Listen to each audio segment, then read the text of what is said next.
You ask Tiger to solve. This deals with linear equations with one unknown. The final result is w equals -5/13. Let's solve it step by step. Simplify the expression. Expand the parentheses. Group like terms. Simplify the arithmetic.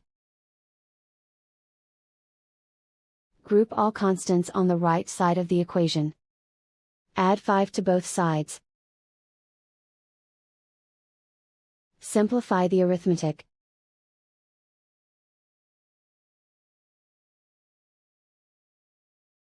Isolate the n. Divide both sides by -13. Cancel out the negatives. Simplify the fraction.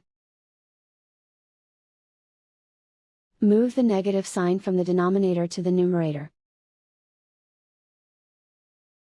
And so the final result is w equals -5/13.